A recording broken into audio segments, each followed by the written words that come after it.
Et de cette situation économique nigériane, on continue à en parler avec Emmanuel Iga. Bonsoir. Bonsoir. Vous êtes politologue et spécialiste du Nigeria. Comment expliquer cette inflation record, 34% en mai? Je pense que le premier facteur de cette inflation a été la décision prise et annoncée le jour de son investiture, l'investiture du président Bola Tinubu le 29 mai l'année dernière, quand il a annoncé qu'il allait supprimer la subvention des produits pétroliers. Alors, on a eu toutes ces décennies une politique de subvention du pétrole, du diesel, enfin tous les produits qui permettent au transport, au secteur du transport de fonctionner à un prix abordable pour la majorité des Nigérians. Et donc, il est passé à l'acte et il a complètement supprimé cette subvention. Et quand il n'y a pas de subvention, évidemment, les prix du transport sont montés. Les produits agricoles dépendent largement de leur transport des centres de production au marché. C'est pour cela que ça n'a pas marché, en fait. Ça n'a pas marché. Ça, c'était la première chose. Et puis, là, dans le reportage tout à l'heure, on a parlé de la dévaluation du Naira. La monnaie locale commence à agir sur l'inflation. Le Nigeria est un pays très dépendant des importations. Importation des machines-outils, de tout ce qu'on veut, et des produits de consommation, y compris le riz. Et on mange beaucoup de riz au Nigeria. Alors, donc, cette dévaluation, on est à 100% de dévaluation depuis l'arrivée au pouvoir de Bola Tinubu. Il y a un an. Voilà. Donc, le problème là, c'est que avec la dévaluation, si les produits importés arrivent un peu plus cher, parce que le dollar coûte plus cher, etc., nécessairement, ça va impacter le prix des choses, y compris des produits comme les engrais, qui sont aussi importés et dont les agriculteurs ont besoin. Donc là, aujourd'hui, les agriculteurs sont confrontés à deux problèmes. Ils n'ont pas assez d'engrais et ils sont confrontés au problème de l'insécurité rampante qui touche tous les 36 États du Nigeria, plus la capitale Abuja. Ça veut dire que nous avons donc le terrorisme de Boko Haram qui continue, mais qui est maintenant aggravé par une nouvelle dimension de l'insécurité. C'est le kidnapping qui se passe pratiquement tous les jours, partout. Les Nigérians sont kidnappés, il y a des coupeurs de route, et on va chercher des champs, y compris dans leurs fermes. Donc les agriculteurs ne se sentent plus à l'aise pour aller travailler leurs champs. Donc ça fait que il y a une bonne partie de l'agriculture du Nigeria qui ne se fait pas dans de bonnes conditions actuellement.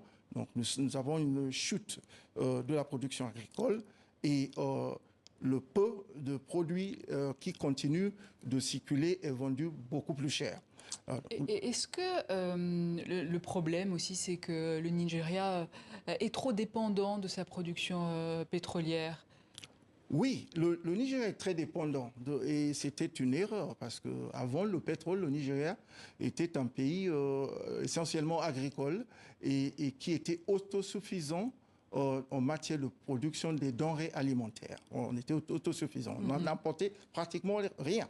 Bon, maintenant, on a le pétrole qui est arrivé et le problème qui se pose, c'est que on a pris l'habitude, le Nigeria a pris l'habitude de ce revenu de pétrole pour faire fonctionner l'économie. Donc pratiquement 90% de ces recettes d'exportation proviennent du pétrole et c'est avec ça qu'on fait fonctionner l'économie. Le problème là maintenant, c'est que en raison de l'insécurité dont je parle, la production de pétrole a baissé aussi. Le pays devrait pouvoir produire 2,4 millions de barils par jour. On en est à 1,2 million par jour. Et on n'atteint même pas le quota que le PEP a alloué au Nigeria, qui est de 1,8 million de dollars de barils par jour, ce qui fait que il y a un manque à gagner important dans les revenus qui devraient faire tourner l'économie du Nigeria. Alors, il y a les mesures d'austérité du président Bola Tinubu également. C'est ce qui lui a permis d'obtenir un prêt de 2,25 milliards de dollars de la Banque mondiale, La Banque mondiale, oui. Il y a quelques jours, oui. Oui, oui, mais bon, la Banque mondiale, disons ça, c'est un énième prêt. Depuis qu'il est arrivé, il a pris d'autres prêts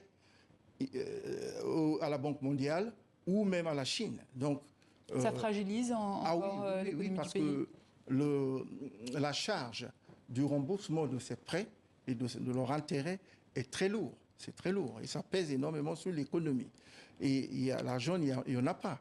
Le pays devrait pouvoir réfléchir à d'autres solutions autres que les prêts. À chaque fois, les prêts, il y a deux choses que Tinubu fait la plupart du temps, c'est chercher des prêts à l'étranger et augmenter les taxes et les impôts.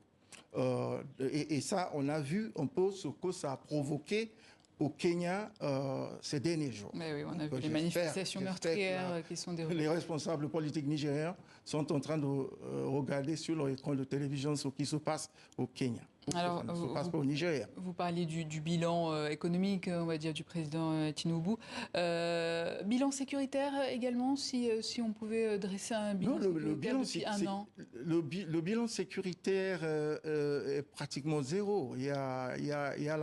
L'insécurité a atteint des proportions qu'on n'avait pas connues même sous le président Buhari. C'était déjà mal, très mal, sous le président Buhari. Et là, il n'y a pratiquement pas de kilomètre carré qui n'est pas menacé par des coupeurs de route ou des bandits à main armée qui kidnappent et qui demandent des rançons colossales avant de libérer leurs otages. Et ça se passe tout le temps. Donc le pays ne peut pas continuer de vivre comme ça. Et sur le plan politique, oui, si on devait dresser un bilan. Mais sur le plan politique, pour les politiciens, les choses roulent bien. Ils ont obtenu tout ce qu'ils voulaient. Par exemple, le président leur achète des jeeps, des Prado pour le transport personnel et tout.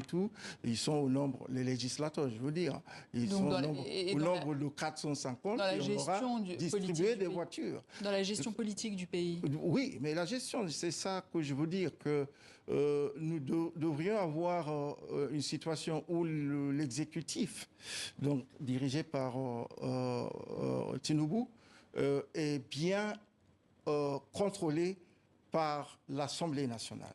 Et ça ne fonctionne pas. Ce contre-pouvoir de l'Assemblée nationale ne fonctionne pas.